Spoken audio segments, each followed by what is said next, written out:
Welcome back to the Crash Course Podcast.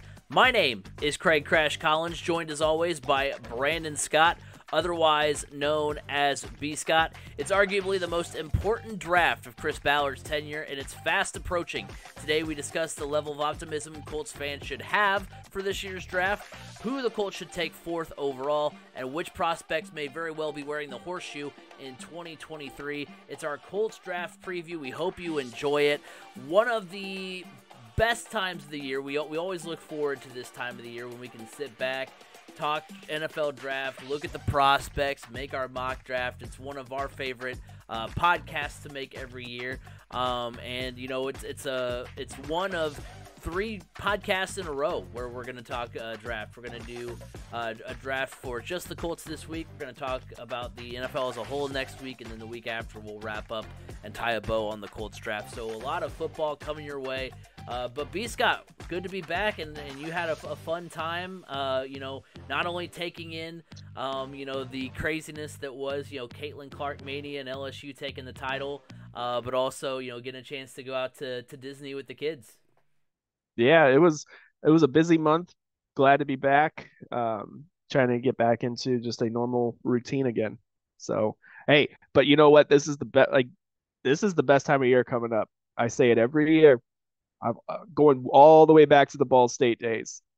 The NFL draft is my favorite event, hands down, of the entire year. Like, I don't watch a minute of the NBA draft. I can't get into it for some reason, but the NFL draft, I will literally watch all 7 rounds unfold. I don't know why. I've always been that way. I just love the NFL draft. It just is so exciting. And now that they bump it around to different cities and get the hype built up even more, I think I it's love it. I think it's because the NFL draft, as far as because each sport kind of has their season of player acquisition that's the most entertaining. For baseball, it's the trade deadline. For basketball, it's free agency. And for the NFL, the draft, it's usually make or break. There's not a whole lot of trades. There are sometimes some free agent moves that catch your eye, but for the most part, I mean, this is where where your future's headed of your franchise. And if there is going to be a trade that happens, it's going to be at the draft. Right. That's when the trades typically happen in the NFL. And I think with the NBA, they draft so much on future potential, and then you never hear from a lot of these guys again. Whereas in the NFL, it's like, hey, this quarterback's going number 1 overall, and he's going to start day 1. There's no lead up period for him, or maybe he'll develop into this type of player. It's he better perform because he's being brought in to be our day 1 starter. So the I don't know. I think because there's such a wide range of players that get drafted because there's so many rounds, and you can see the emotion on some of these guys' faces, especially the ones that are the camera is inside their house, different things like that. I love that. These guys that are sitting there and all of a sudden they get that phone call in the 5th round, and they're an FCS running back, and they that phone call just changed their lives altogether. Whereas in the NBA, you got 2 rounds, and I don't know, it just doesn't excite me as much. I feel like the emotion is higher with the NFL draft, and it's so cool. The whole tradition that got started, I think it was by Michael Orr, started the tradition of hugging the commissioner when they get drafted. That's just such a cool tradition, because of the emotion behind it. So, favorite time of year. I'm super pumped. This is It's just so fun. That's why I always hate it though when the NFL docks a draft pick from a team for violating a rule or something. It's like, look, yeah, you're hurting that team, but you're also hurting a player that could be drafted. Yeah, that Because is now true. that's one less draft slot that a player could get taken in. And if anything, award another team the number 1 overall the team that was the number 1 overall pick, award them with that extra pick as a compensatory pick or something. but don't just eliminate that pick altogether because you're hurting an individual's future, not just the team. The team doesn't care if they lose a sixth round pick. But guess what? That guy that could have gotten picked in the sixth round, who's now an undrafted free agent, or the accordion effect that happens with it, I you will know, say what would be it interesting. hurts them more. I'm surprised at this point they don't with like that sort of thing, like have like a lottery and be like, all right, if you finish in the top 5 or top 10, we're gonna do. There's 5 extra draft picks this year. We're gonna just kind of use the ping pong balls of the top 10 teams and see who gets awarded an extra pick. That'd be pretty interesting. But you Well, talk. it's like the year when the Patriots lost their first round pick from Deflategate. It's like, yeah, okay, that probably hurt the Patriots. But at the same time, that was one less individual that was going to get first round guaranteed money. That person then fell to the second round. There was somebody, one less pick in the first round, and that really just hurt them more, really, than the Patriots. Right.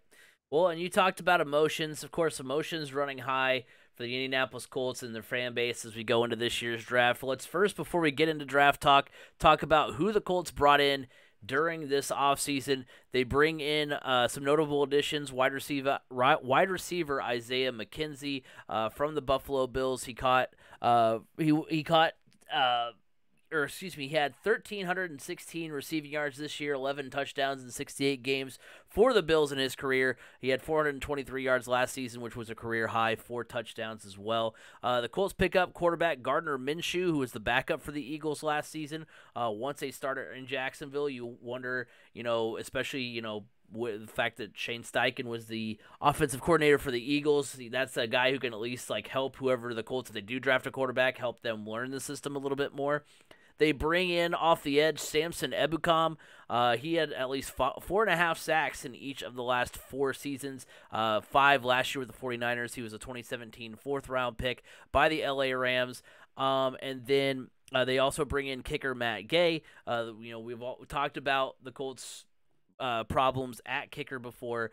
He made 93% of his field goals in 2.5 seasons in LA, 12 of 15 from 50-plus yards. They also re-signed the likes of linebacker E.J. Speed, wide receiver Ashton Dulin, and Tyquan Lewis. Notable departures: they lose wide receiver Paris Campbell and linebacker Bobby Okereke to the Giants. They do release Matt Ryan. That experiment is over, and they traded cornerback Stephon Gilmore to the Cowboys for a 5th-round pick. So going off of, I believe it's Colts Wire, I was looking at the team needs for the Colts going into this year. The top 5 were quarterback, cornerback, wide receiver, offensive line, nose tackle. So that's kind of what the Colts are looking at going into the draft. And, we talked about, it's the best time of the year. We get excited for it.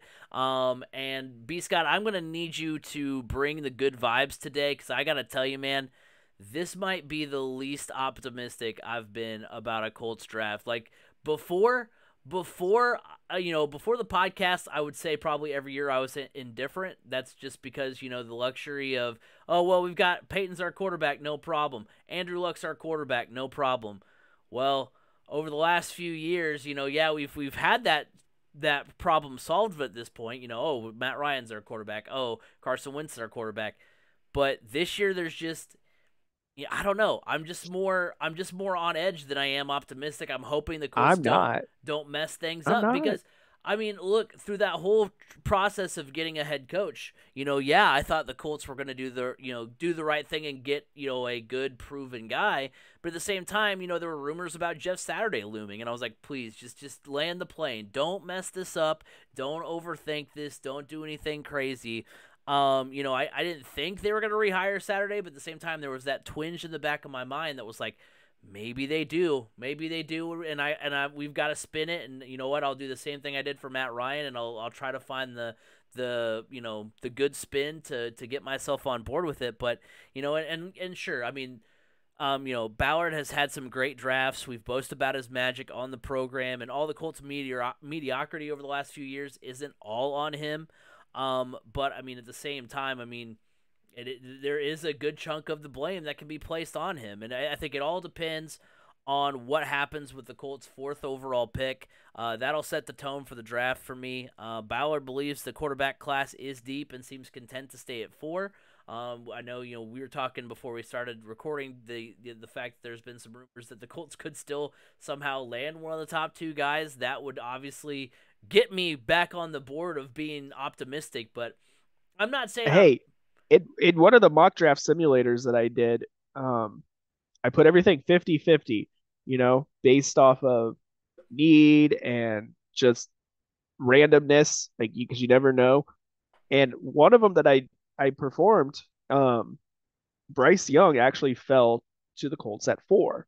So, it's a possibility that somebody could fall. I mean, obviously it seems like right now Bryce Young's going to go number 1 overall, but Adam Schefter even the other day said, look, the Colts are sitting pretty at 4. They feel confident at 4. Honestly, I don't think there's going to be that run at quarterback in the top 4 like we all suspect there to be.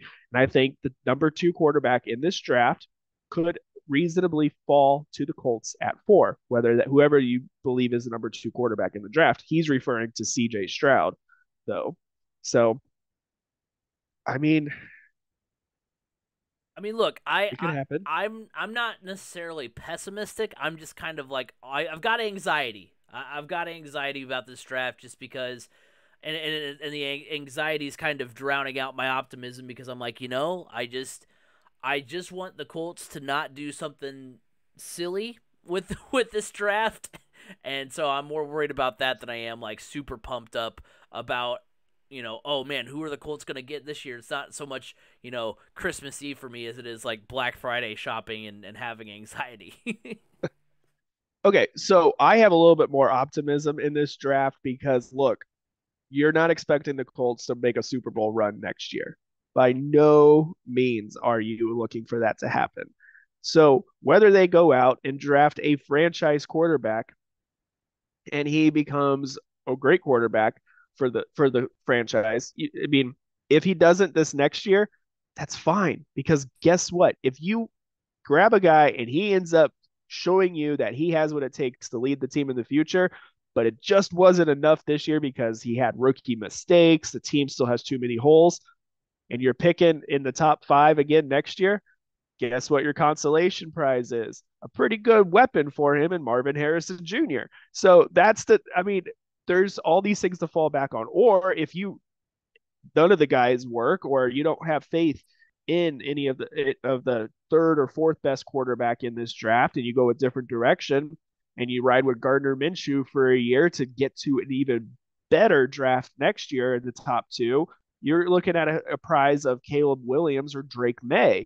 I mean, it's not an end of the world scenario this year. I think there's plenty of talent in this draft in the later rounds that are going to be able to help the Colts.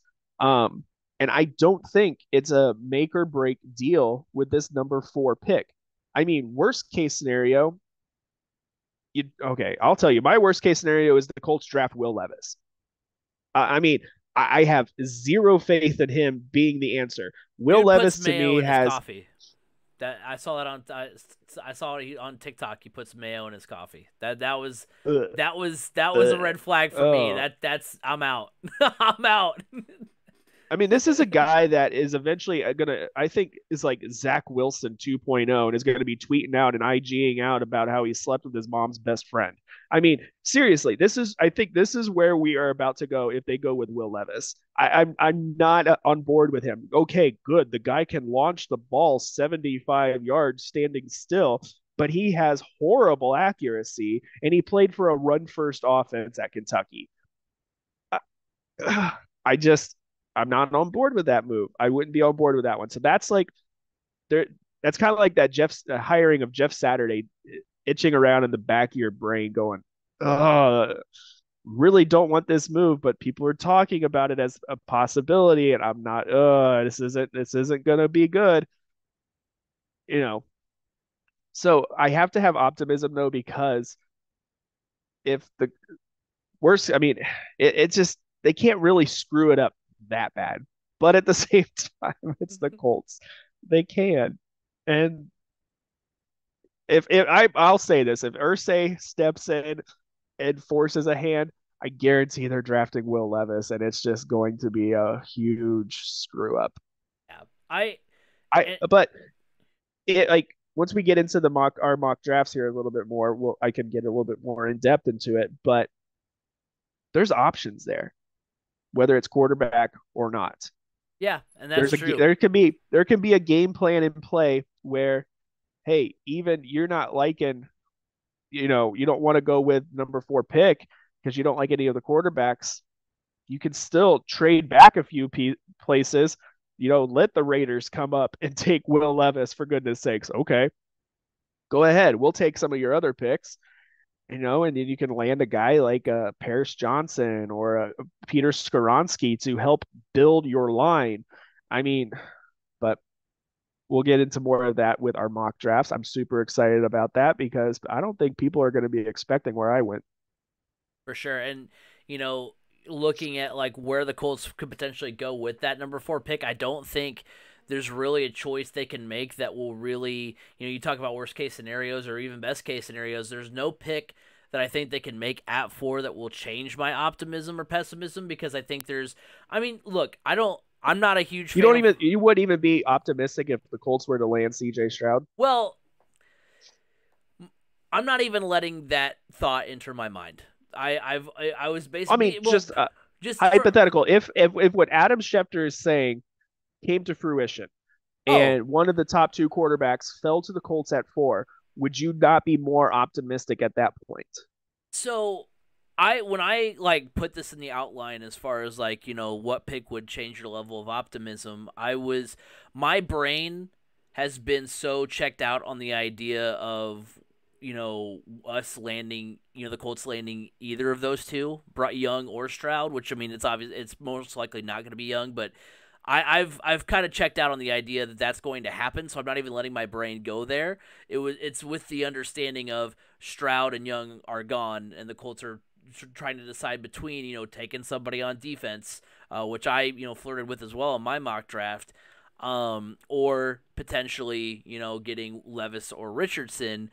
And so, from that standpoint, like if Young and Stroud are off the board, there's nothing the Colts can really do aside from maybe trading back.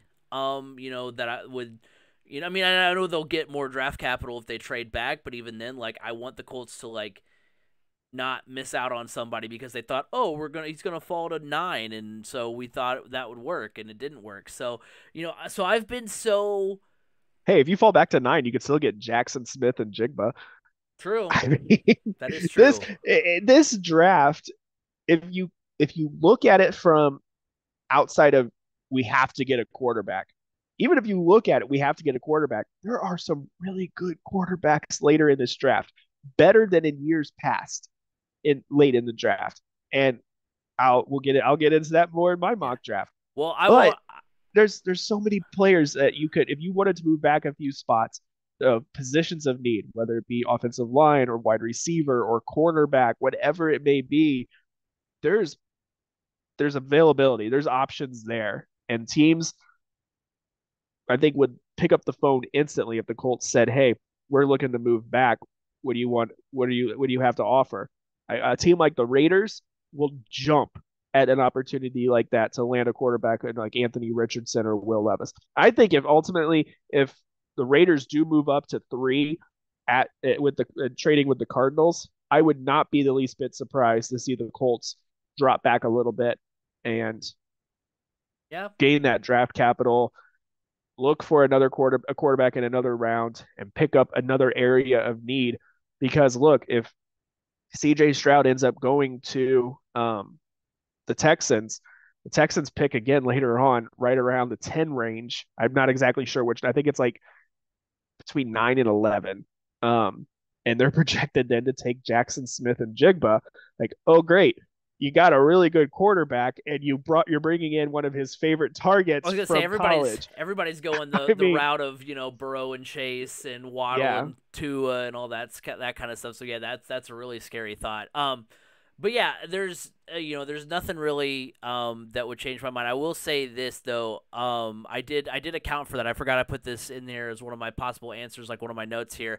I did put in here, so I guess as long as they don't do something silly like take another edge rusher at 4, or if they somehow manage to get Stroud, then that will make me change my mind one way or the other as far as like how optimistic I am. So I did account for possibly So, getting Stroud. I just haven't let myself get spoilers, that. Craig was not on board with my draft.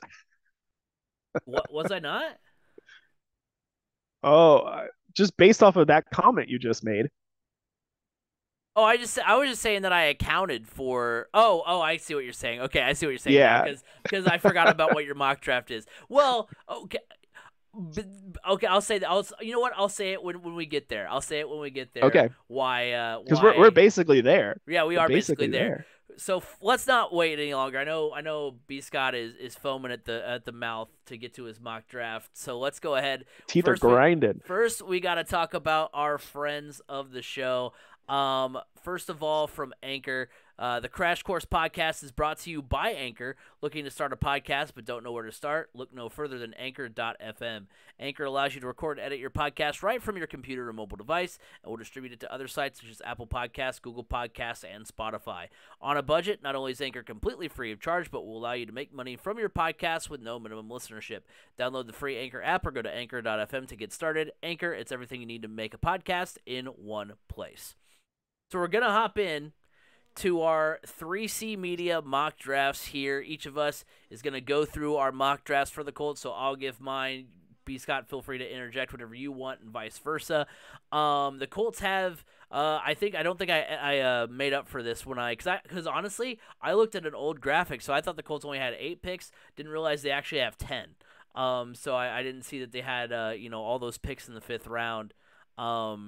That they've got. They've got pick. Oh, yeah. shoot. Mine was one less. Okay, so yeah, it was. So I thought I didn't realize the Colts had all the picks they have. They have round 1 pick 4. They've got round 2 pick 35. They've got round 3 pick 79. Round 4 pick 106. Round 5 pick 138. Round 5 pick 162.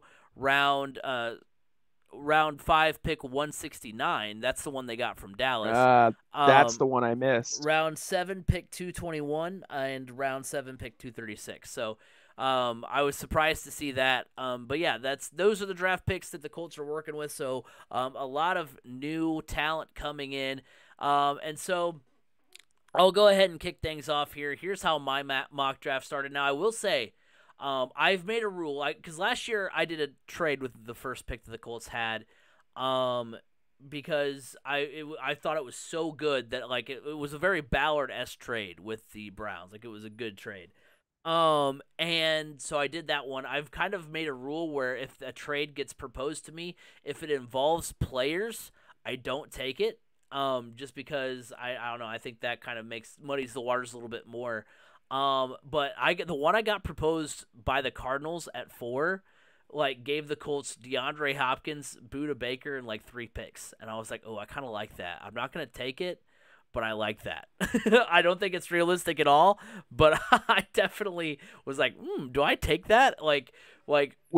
So the Cardinals proposed a trade? They picked 3rd, and then they wanted to trade back up to 4. They were trying to double up. Yeah. The fantasy football GM in me was like, oh man, I kind of like this. And I was like, no, you know what? I can't do it. But with round 1 pick 4, with the Panthers and Texans, I know we've talked a little bit about the possibility of Stroud falling. But odds are, at least that what we've kind of been led to believe the last few months, the two most proven choices at quarterback will be gone when the Colts pick in round 1, at pick number 4. From there, I don't think there's a true home run at the quarterback position, but I think we can find another way to apply the word proven. When the Colts were looking for a new head coach, I said I wanted someone who has proven that he can mold a young signal caller, which is why I was a big fan of the Steichen hire.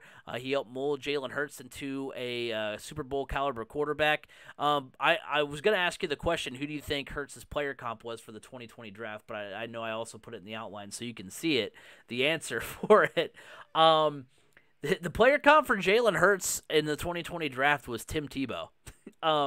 And as much of a Tim Tebow stan as I am, Shane Steichen helped take Jalen Hurts from a player that was projected to be another Tim Tebow into a Super Bowl, nearly a Super Bowl winning quarterback.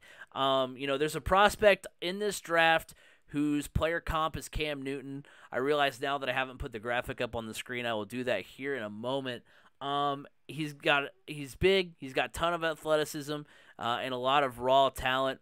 One of the accolades CBS Sports has for him is that he's the most athletic QB prospect ever based on the NFL Combine results. His name is Anthony Richardson. I never thought I'd come to this conclusion. Florida was pretty mid last year. If you want to go spin zone, look at the Florida spring game that ended 10-7 and think that maybe some of that may not be on Anthony Richardson, how mid they were last year. He's going to take some time to develop to his full potential, but I think Shane Steichen is the man for that challenge. So that's who I had the Colts taking at number 4, Anthony Richardson. I like that pick. I mean, that's a pick that I tossed around for sure. I mean, I'll tell you, I did not go with Anthony Richardson at 4, but with the work that Shane Steichen has did with Jalen Hurts, um, I feel like that could be a good fit. However, Jalen Hurts came in as one of the best quarterbacks in the country coming out of college. Whether it was at Alabama or at Oklahoma. So there's a little bit of, and Anthony Richardson has 1 year of starting experience under his belt.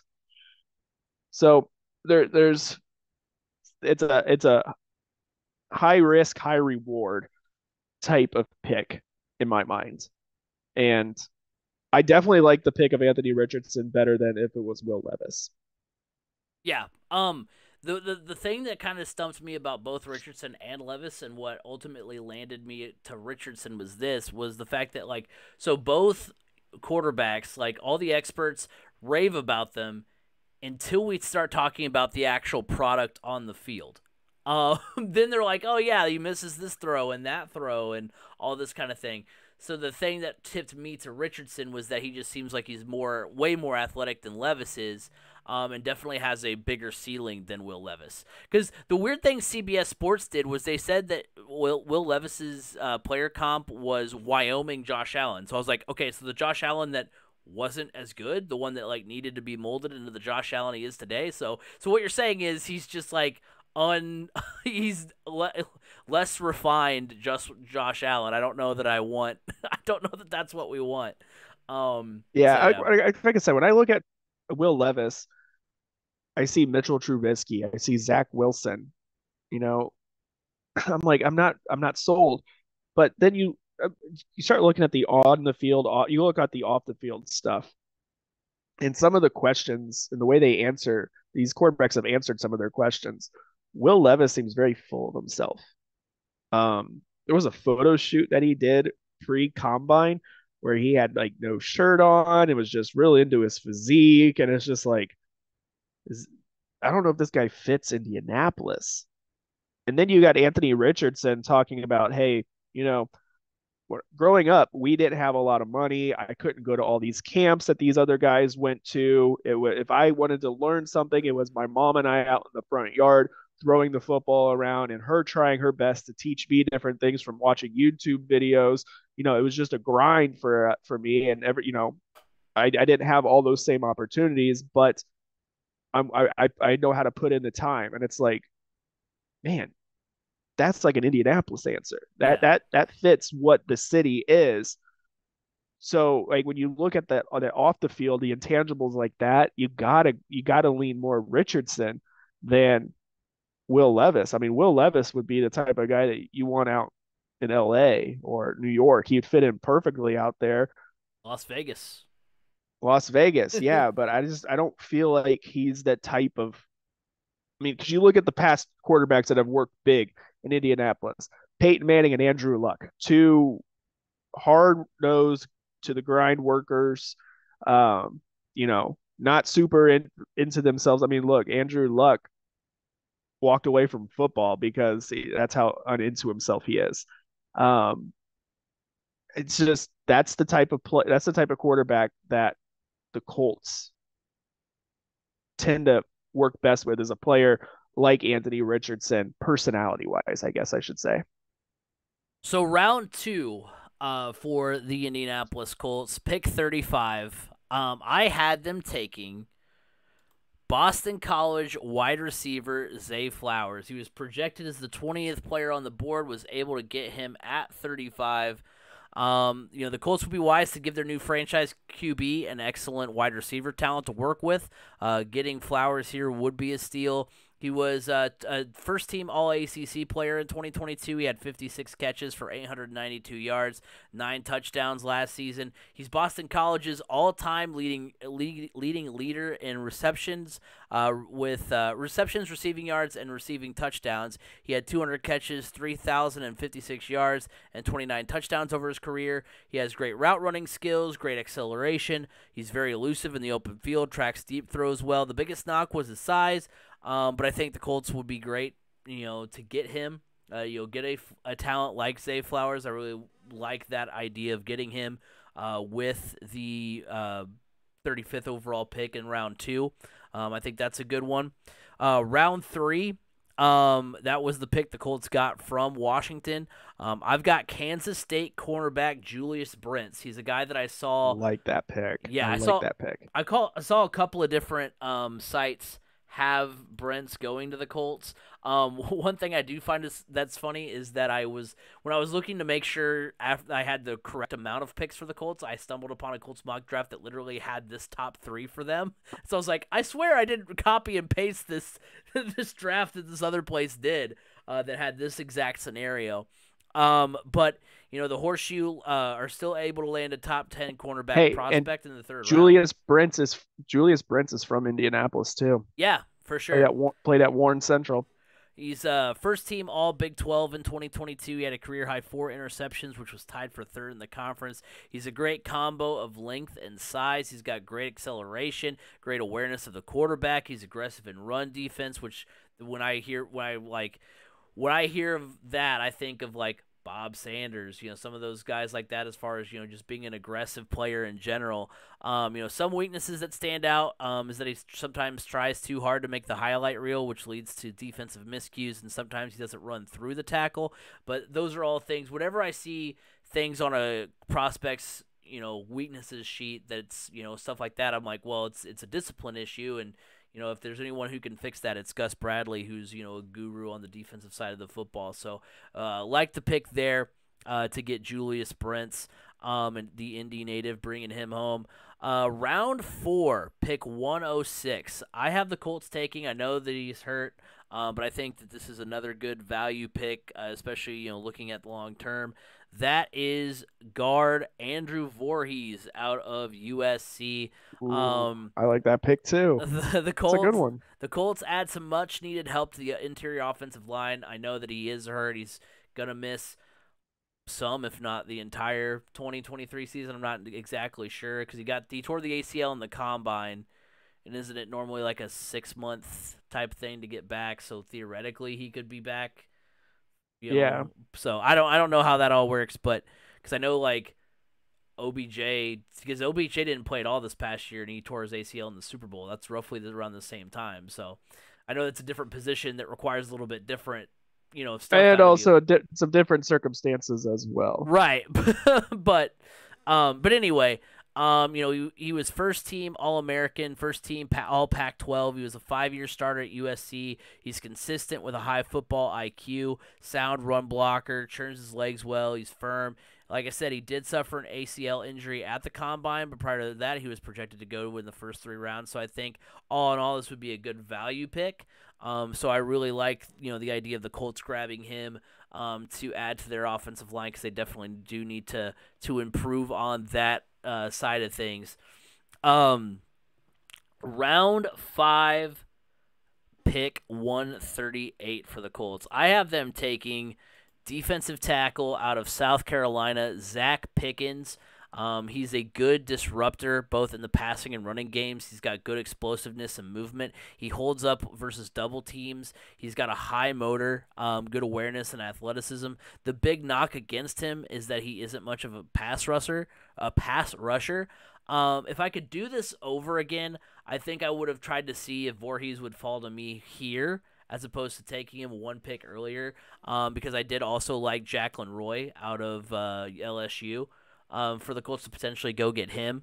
But nonetheless, I think this is a solid pick. Pickens was projected to go 104th overall, and so getting him at 138 is still pretty good.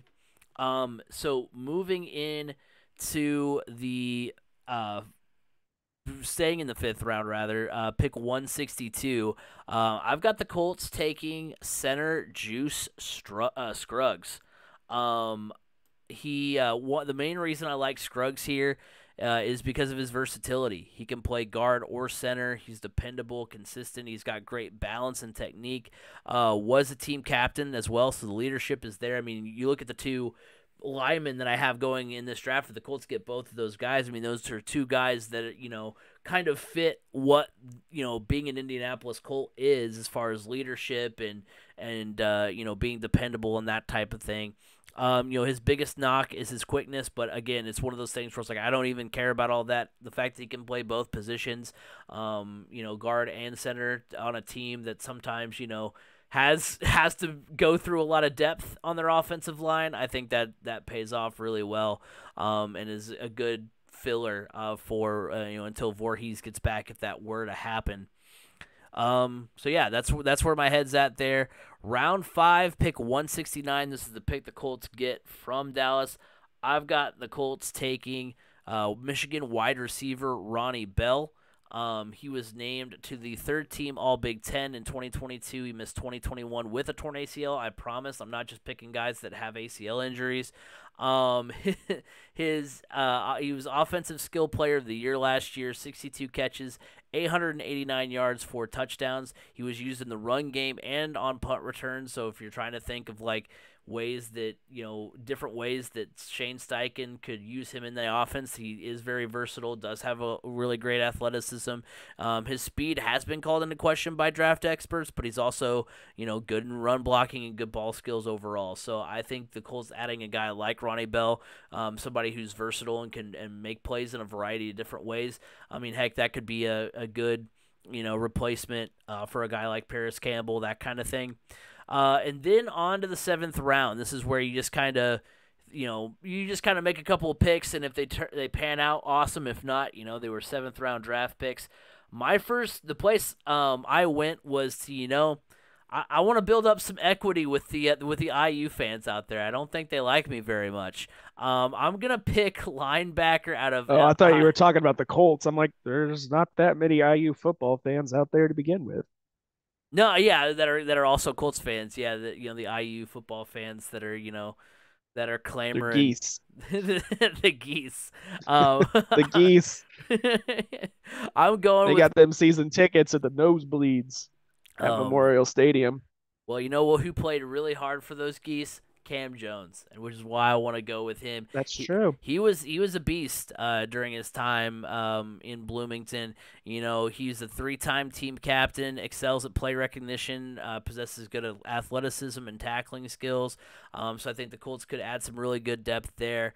And then finally, with my last pick, round 7, pick 236, I went with center out of Oregon, Alex Forsyth, first team All Pac-12 in 2022. He was a finalist for Collegiate Man of the Year. I'm finding all these like really buttoned up, smart, dependable, men of the people here for my offensive line. He blocks with efficiency. He's well coached, sustains his blocks well. He did deal with some pre-snap yips, which led to some penalties. And his speed and strength are the biggest weaknesses, but he does provide some much needed depth on the offensive line. So where my head was with the Colts draft, obviously addressing quarterback, getting some weapons for that quarterback, getting depth on the offensive and defensive line, and I think these prospects that we've listed off here will have the Colts going in the right direction. Yeah, it's a good draft. I mean, it definitely hits a lot of the key areas. So for mine, let's see. Oh, I was expecting you to put up the I am. like we've done in the past. That's what I'm doing. Oh, okay. It's on. You All might right. not be able to see it because it's on OBS, but Got it. Yep. yeah. I can't see it because, All right. So round one for me, I told you I went in a different direction. I don't think the Colts are going to be 100% sold on the other quarterbacks early in the draft, especially if the Raiders for some reason or another team moves up and makes that trade with Arizona and they take Anthony Richardson. So in my mock draft, Anthony Richardson was available, but I went in a different direction just because, hey, this is a legitimate possibility that this could happen. So I went with Will Anderson. Look, Will Anderson, prior to all the quarterback needy teams popping up, he was the number one player in the draft for the longest time. He's a super athletic edge defender. I know, I know. Oh boy, the Colts taking another edge defender in the first round. Surprise, surprise. No, listen. Will Anderson paired up with Kwity Paye could be a nightmare for opposing offenses. That I mean, this is but it could be a potential of a Dwight Freeney and Robert Mathis duo part two. So, and I will address the quarterback situation later on I in a will. in a it's in a couple of big ways. So when I said So earlier about the whole edge rusher thing, much like with C.J. Stroud and Bryce Young, I've been under the impression that Will Anderson will not be there for the Colts to take at number 4. So that's why I was like, oh man, if the Colts take another edge rusher, I don't know, that might really deplete my any optimism I had for the draft. That was with the understanding that Anderson wouldn't be there for the Colts to take. I do think that is a good take because yeah, like you said, I mean I remember you know remember watching all these stories on College Game Day about how much of a beast this guy is, and so if the Colts are able to get him, I mean that's a great talent for them to have. yeah, I mean, I think it could be. I mean, obviously, it, if nobody makes a trade with the Cardinals will take Will Anderson. Or, I mean, at the same time, they could take Jalen Carter. Look, those two guys are interchangeable. Even though they're different positions on the defensive line, they're both disruptors. They're both game changers on defense. So I went with somebody made that trade with Arizona, a team that's desperate. And I'm looking at you, Las Vegas. I'm looking at you, Tennessee. Those two teams scream to me that they would give up a ton of draft capital to move up and grab a player like Anthony Richardson or Will Levis. So I have the Colts taking Will Anderson there. Round two, I am taking offensive tackle DeJuan Jones from Ohio State. Look, the Colts' biggest issue last year was the offensive line. That was their used to be their biggest strength. Now it's a weakness. They need to get that offensive line fixed. Bringing in a big body, like literally a big body, into Juwan Jones, an Indianapolis native, graduated from Ben Davis, played both football and basketball, would be a huge get. The amount of growth, not physically, but football wise, that DeJuan Jones has seen from the time he left Ben Davis and stepped foot on the Ohio State campus was astronomical. I mean, look, he was a really overlooked player coming out of high school. Wasn't the local schools, Purdue and Indiana, both really kind of looked the other way on him. And Ohio State said, "Hey, we see something there," and they offered him at the last minute. He accepted that offer and became a key cornerstone in their offensive line that was one of the better ones in the country. DeJuan Jones, he does have a little bit of issues because he's so big. Some speed moves could get against him, but I mean that's always going to be a possibility. But I like what he brings to the table. So at round 3, pick 79, I finally answer the quarterback problem. I'm going with Stanford quarterback Tanner McKee. Again, another smart player. Didn't have the best system around him at Stanford, but a really high caliber player. Obviously, this pick garnered an A plus grade. So that was really good. But I really like what Tanner McKee can bring. He was one of those guys that had Stanford been a better team the past few years, he would have been. He was a guy that was being looked at as a potential late first round, early second round type pick player. But he fell to the third round here for the Colts, and that was a great pickup. Round four, pick 106. I have him taking.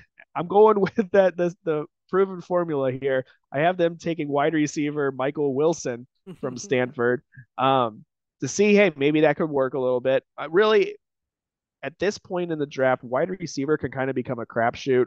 Um, so, but this one was a high value pick. It garnered an A+ grade. Um, really, like I said, I brought him in because of the chemistry between him and Tanner McKee. All right, so this one is a little bit of a stretch. Round five, pick 138. I went with Purdue cornerback Corey Trice. He was, he on the big board, he was number 95, so it wasn't too much of a stretch picking him at 138. He does have a little bit of injury issues, but this guy is big for a corner. He was a lockdown corner at Purdue. Anytime he played, opposing teams avoided him. He has a nose for the ball. I think as a freshman, he had 2 pick-sixes at Purdue, and he just kept getting better and better. He was considered one of those guys that you called the first guy off the bus because of his size. It just is super intimidating for his position. He's over 6 feet tall. I think that you're seeing a lot of teams go to those bigger corners now, and Corey Trice doesn't give up a ton of speed with his size. He's got pretty good motion as well. I think this would be a really good pick for the Colts, considering they do need some help in the secondary. This next pick at round five, pick 162, it was one of those that really wasn't much available in terms of what the Colts needed. So I went ahead and I picked Iowa State safety Anthony Johnson Jr., a guy that kind of fell, not really an area of need for the Colts. The Colts have some really talented young safeties. So this would be more of a depth piece potentially, or, because there has been some injury issues in the secondary in the safety room for the Colts. But, I just felt like it was a good pick for the value from where it was. Now, for some reason, PFF did not have the Colts with the Cowboys 5th-round pick as of Monday. Not sure why. So I did not get pick 169. Round five, pick 176, though, I did grab another weapon for whoever the quarterback is, whether it's Gardner Minshew or Tanner McKee or another future quarterback. I went with Purdue tight end Payne Durham. This one was a little bit of a stretch, but I'm not 100% confident in the Colts tight ends fully. I feel like Payne Durham could come in and kind of almost be like I don't want to say comparable to Ken Dilger, but maybe almost like a combo of Ken Dilger and Marcus Pollard. Payne Durham, they say, is not a very good blocker, which to the contrary, he actually is. If you look at the tape, he didn't have a great combine, which is why he fell in the rankings. But when you look at some of the tape, he does have good speed, good hands. He can make catches on various areas of the field, whether it's across the middle or whether it's along the side, which fans saw in the Music City Bowl a couple of years ago when he had that huge touchdown catch to tie things back or to give Purdue the lead late in that game. He's just kind of got a nasty streak to him as well. He's kind of one of those guys that he fits the tight end mold, and I think that's something the Colts have been missing here recently. Ever since Kobe Fleener and I can't remember his name, but he was from Clemson. They drafted him in the same year as Kobe Fleener. But the Colts haven't had that same go-to type player at tight end. in a really a long time. Um, so I got Payne Durham there. Round seven, pick 221. I go back to the offensive line. This time I go with guard Anthony Bradford out of LSU. Don't know a whole lot about this guy, I'll be honest. LSU typically does put out some fairly decent offensive linemen. Um, and guard is an area of need for the Colts, especially right guard. Um, so it's one of those things. It's a seventh round guy. It's hit or miss. And typically, when you start getting into these picks, it's harder to find Dwayne value. Allen, by the way. Oh, I was, Dwayne I was, I Allen. was trying to. I was There like, it was. yeah, I was right there. I was like, I Yeah. gotta find it. Yeah. So, yeah, Dwayne Allen. But yeah, Anthony Bradford, just coming from a solid program, um, garnered an A grade at pick 221. And then my last pick for the Colts, pick 236, I go with another quarterback. This time I go with two-time national champion quarterback Stetson Bennett of Georgia, who's fallen this far because of some off the field issues. Um, but I think the off the field issues, that's just like it was one time.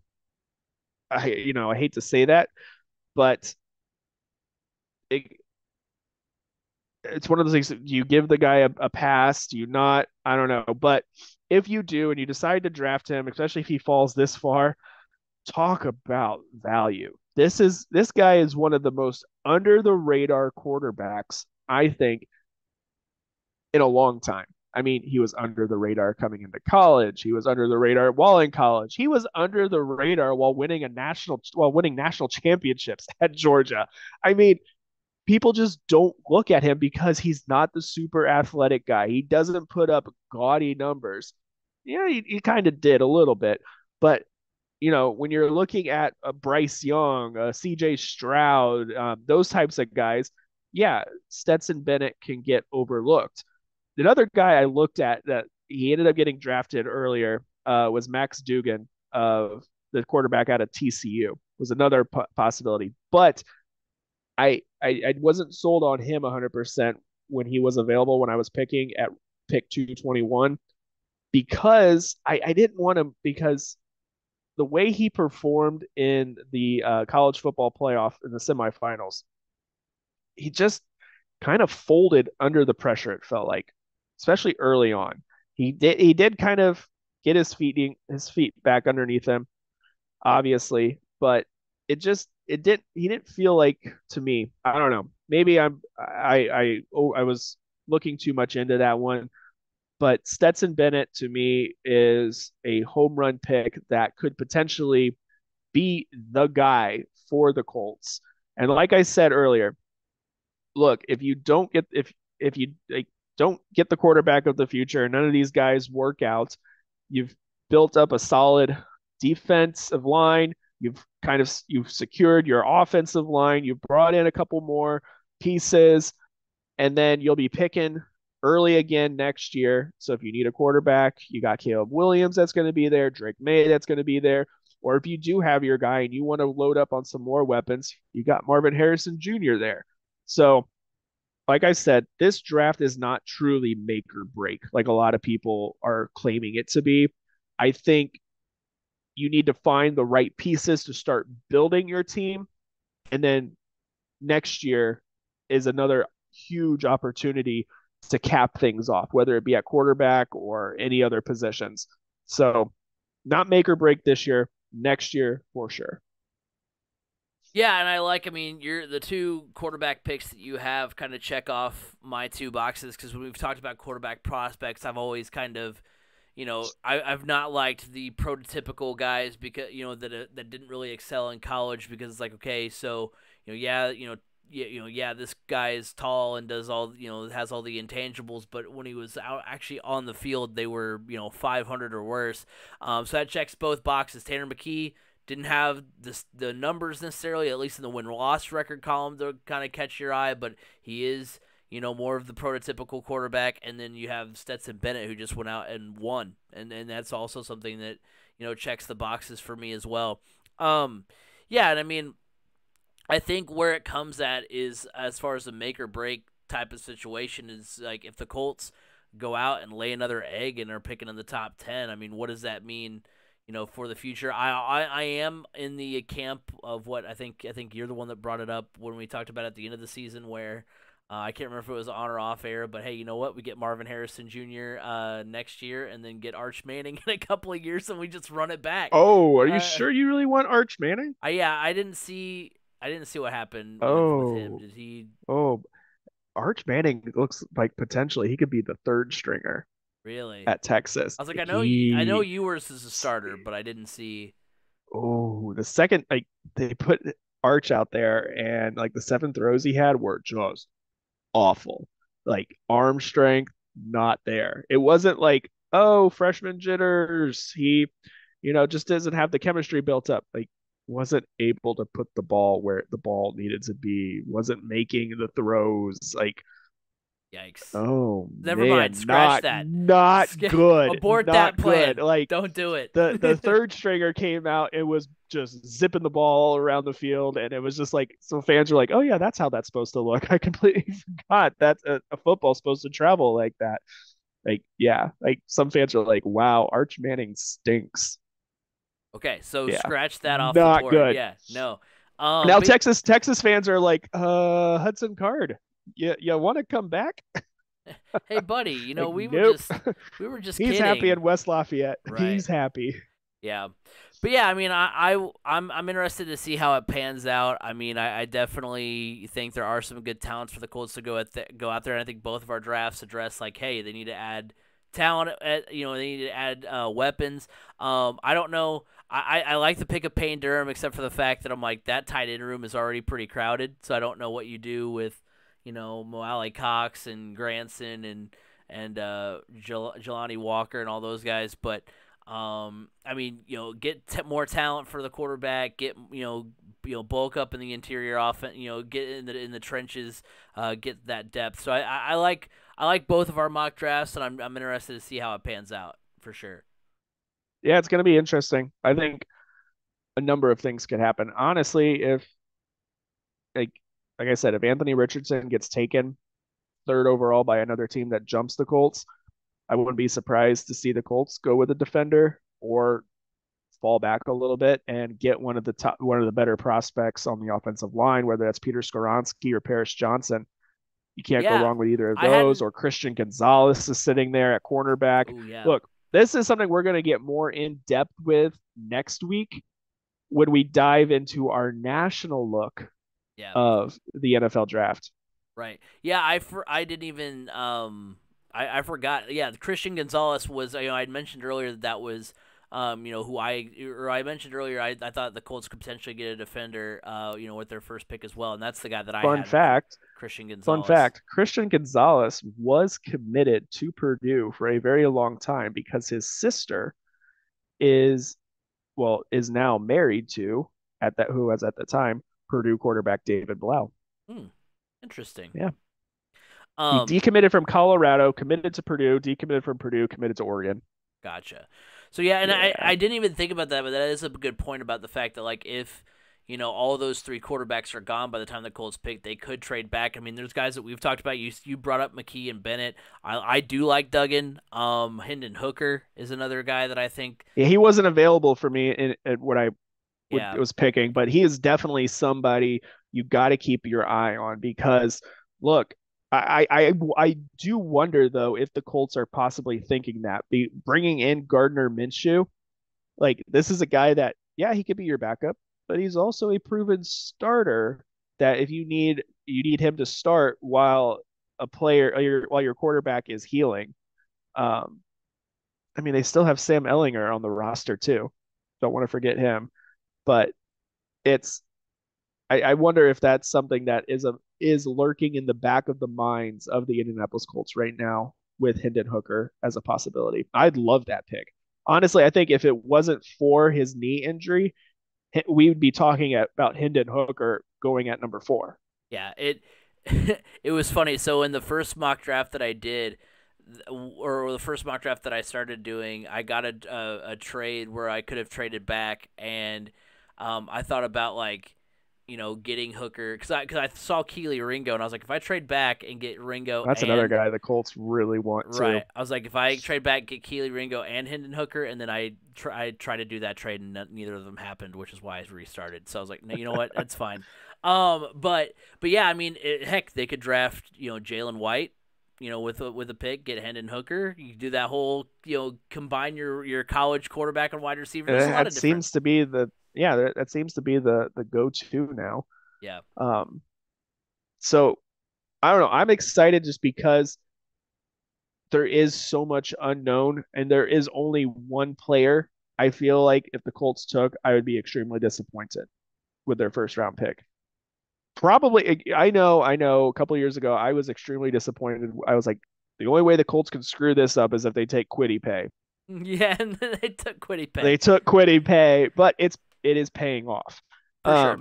Paying off. He actually has ended up being a really, really good player. So that's one of those things. It's very similar to my take when the Colts drafted T.Y. Hilton. I called him a glorified punt returner, and I was so happy to eat those words. I'm so happy to eat the words and and my thoughts on Kwity Paye. I just don't think I would be able to eat. I would be eating any words if we drafted Will Levis and it didn't work out, or it worked out. Because I don't see it working out. I honestly don't see Will Levis making it truly in the NFL. Yeah. I keep comparing Zach. I don't know.